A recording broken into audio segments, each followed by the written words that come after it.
आज के मुख्य समाचार। बम की धमकियों के बीच मुंबई पुलिस मकान मालिकों के लिए जारी किया आदेश। गुजरात में मोदी का कुशासन का होगा अंत, गहलोत का मोदी शाह पर प्रहार। रिक्शा में बैठे यात्री की बातें पसंद नहीं आई ड्राइवर को, तो उतार दिया मौत के घाट।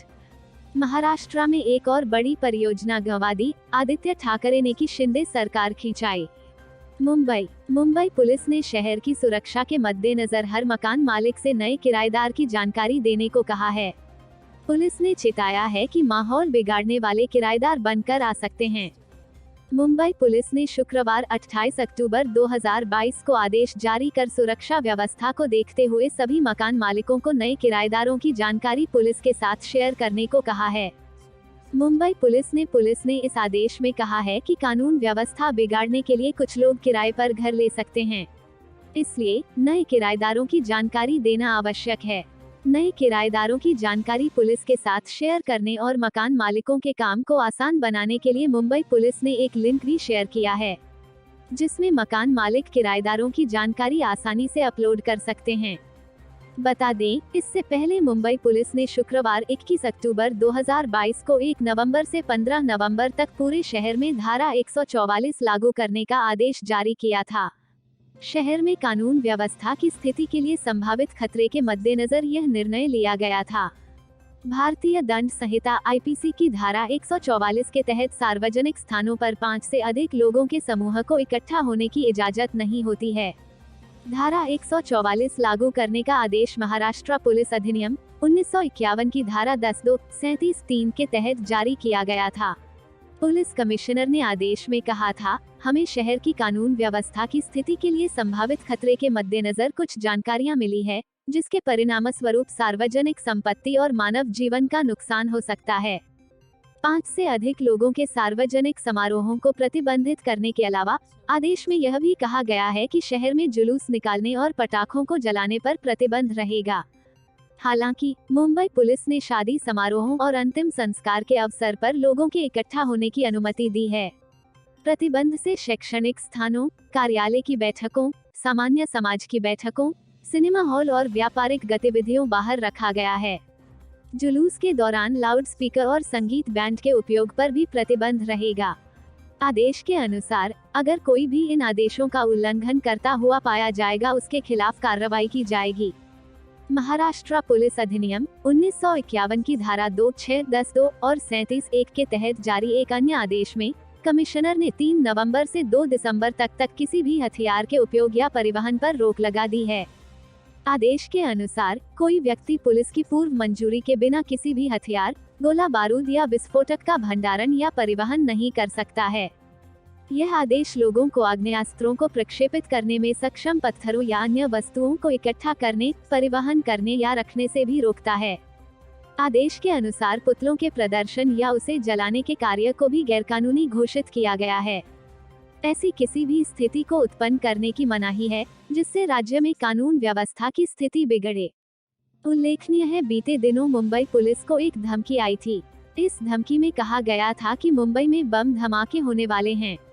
रिपोर्ट्स के अनुसार मुंबई पुलिस के कंट्रोल रूम में धमकी भरा फोन कॉल आया था, जिसमें अंधेरी के इन्फिनिटी मॉल, जोहू के पीवीआर और सेंटा क्रूज स्थित सहारा के 5 सितारा होटल को बम से उड़ाने की धमकी दी गई थी।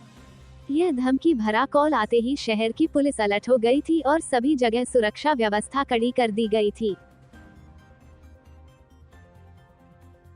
मुंबई, राजस्थान के मुख्यमंत्री अशोक गहलोत 4 दिवसीय गुजरात दौरे के तहत गड़बड़ा पहुंचे और जनसभा को संबोधित किया। सीएम गहलोत ने कहा कि गुजरात का माहौल देखकर स्पष्ट है कि जनता ने इस बार यहां परिवर्तन का मन बना लिया है। बीजेपी के कुशासन का अंत होना तय।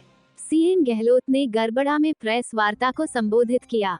सीएम गहलोत ने कहा कि आम आदमी पार्टी ने जितना प्रचार किया है, उतना वजूद गुजरात में नहीं है। यहाँ इंटरव्यू लेने वाले भी आपके और देने वाले भी आपके। कांग्रेस को लेकर वो बोल रहे हैं, जिनकी विश्वसनीयता नहीं है।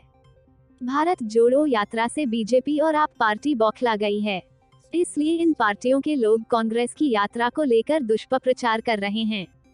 जनसभा को संबोधित करते हुए कहा कि गुजरात में आज मेरा अभूतपूर्व स्वागत हुआ है। आपके स्वागत से अभिभूत हूँ। एक बार कांग्रेस को गुजरात में मौका दीजिए, जीत आपके खाते में दर्ज होगी। आज देश में हिंसा और भय का माहौल है। संविधान की खुलेआम धज्जियां उड़ रही है। देश में महंगाई, भ्रष्टाचार और बेरोजगारी चरम पर है। गुजरात की जनता पूरी तरह त्रस्त हो चुकी है। जनता बदलाव चाहती है। अगर आदिवासी समाज ठान ले तो 27 साल के कुशासन का गुजरात में अंत हो जाएगा। बीजेपी घबराई हुई है। शीर्ष नेता बार बार गुजरात दौरे पर आ रहे हैं। सीएम गहलोत ने कहा कि गुजरात के विकास में कांग्रेस का महत्वपूर्ण योगदान है। इंदिरा गांधी ने पाकिस्तान के 2 टुकड़े कर दिए, खालिस्तान नहीं बनने दिया, देश को एक रखा और खुद शहीद हो गई। गांधी परिवार लगातार देश के लिए योगदान करता आ रहा है। इंदिरा गांधी और राजीव गांधी शहीद हो गए, सोनिया गांधी खुद पीएम नहीं, मनमोहन सिंह के लिए पद छोड़ दिया। कांग्रेस पार्टी ने हमेशा गुजरात का ख्याल रखा है। इंदिरा गांधी, जवाहरलाल नेहरू सहित अन्य नेताओं का अहम योगदान है। सीएम गहलोत ने कहा कि आधुनिक भारत के लिए जो सुविधाएं मिल रही है, उसके लिए बहुत लंबा संघर्ष करना पड़ा। आजादी से पहले भारतीय ठीक से नहीं जानते थे कि बिजली क्या होती है। आज बिजली के बिना कोई काम संभव नहीं है। सभा में एआईसीसी इंचार्ज रघु शर्मा, विधायक दल के नेता सुखराम राठवा, पूर्व केंद्रीय मंत्री नारायण राठवा, महाराष्ट्र के पूर्व मंत्री शिवाजी राव मोंगे, राजस्थान के मंत्री महेंद्र जीत सिंह मालवीय भी पहुंचे। मुंबई, राह पर चलते वक्त किसके साथ कौन सा हादसा हो जाए किसी को पता नहीं होता है। बहुत बार यह हादसे हैरान कर देने वाले होते हैं। रास्ते में बहुत बार छोटी छोटी बातों पर भी लोग लड़ लेते हैं और एक दूसरे की जान की दुश्मन बन जाते हैं। मुंबई में एक हैरान कर देने वाली घटना सामने आई है, जहां एक ऑटो रिक्शा चालक ने छोटी सी बात पर उसके ऑटो में सवारी कर रहे यात्री को मौत को घाट उतार दिया। घटना मुंबई के उपनगरीय गोरेगांव की है। यहाँ एक ऑटो रिक्शा चालक ने एक शख्स की कथित तौर पर चाकू से गोदकर हत्या कर दी थी। पुलिस ने बताया है कि ऑटो रिक्शा चालक और यात्री आपस में लड़ रहे थे। यात्री ने उसे ताने दिए जो ऑटो रिक्शा चालक को पसंद नहीं आया और उसने गुस्से में हत्या कर दी। मृतक की पहचान मुकेश जंजारे के तौर पर हुई है, जिसकी उम्र 32 साल थी। पुलिस ने मामले की जानकारी देते हुए बताया है कि घटना मंगलवार की रात हनुमान टेकड़ी इलाके में हुई थी। एक अधिकारी ने कहा है कि मृतक 45 साल के ऑटो रिक्शा चालक की विकलांगता का मजाक उड़ा रहा था, साथ ही उसे ताने भी दे रहा था। मृतक की बात ऑटो रिक्शा चालक को पसंद नहीं आई और उसने गुस्से में हत्या कर दी। पुलिस ने आगे कहा है कि ताने मारने के मुद्दे पर लड़ाई के दौरान आरोपी ने चाकू निकाला और जंजारे के सीने और पेट में घोंप दिया। पुलिस ने यह भी बताया है कि घटना के तुरंत बाद जंजारे को उपनगरीय जोगेश्वरी के एक नागरिक अस्पताल में ले जाया गया, जहां उसे बुधवार तड़के मृत घोषित कर दिया गया। इसके बाद वनराई पुलिस थाने में आरोपी ऑटो रिक्शा चालक के खिलाफ आईपीसी की धारा 302 हत्या के तहत मामला दर्ज किया गया है। पुलिस ने तुरंत आरोपी को गिरफ्तार कर लिया। मुंबई, टाटा एयरबस C295 परिवहन विमान परियोजना के गुजरात में जाने की घोषणा के साथ ही महाराष्ट्र की राजनीति में सियासी हलचल पैदा हो गई। महाराष्ट्र के पूर्व मंत्री आदित्य ठाकरे ने गुरुवार को एकनाथ शिंदे के नेतृत्व वाली सरकार की खिंचाई की और पूछा कि जो परियोजना महाराष्ट्र में आने वाली थी, वह पड़ोसी राज्य में क्यों चली गई। उन्होंने शिंदे सरकार पर राज्य की प्रगति के बारे में गंभीर नहीं होने का आरोप लगाया और राज्य के हितों की रक्षा करने में विफल रहने के लिए उनकी आलोचना की। आदित्य ठाकरे की इस प्रतिक्रिया पर महाराष्ट्र में सत्तारूढ़ भारतीय जनता पार्टी भाजपा ने यह कहते हुए जवाब दिया कि पिछली महाविकास अघाड़ी एनडीए सरकार ने प्रस्तावित परियोजना का पालन करने के लिए कुछ नहीं किया। रक्षा मंत्रालय ने गुरुवार को कहा कि एयरबस और टाटा समूह का एक संघ कई व्यावसायिक कंपनियों गुजरात के वडोदरा में भारतीय वायुसेना IAF के लिए C295 परिवहन विमान का निर्माण करेगा। रक्षा मंत्रालय ने इस परियोजना के लिए 22,000 करोड़ रुपए की घोषणा की है। इसके तहत एक निजी कंपनी द्वारा पहली बार भारत में एक सैन्य विमान का उत्पादन किया जाएगा। वहीं आदित्य ठाकरे के बयान पर प्रतिक्रिया देते हुए शिंदे गुट के प्रवक्ता किरण पावस्कर ने कहा है कि इन सभी परियोजनाओं के लिए हुए समझौते 1 साल पहले पूरे हो चुके थे। महाराष्ट्र के लिए आगामी परियोजनाओं के लिए हमारा प्रयास रहेगा।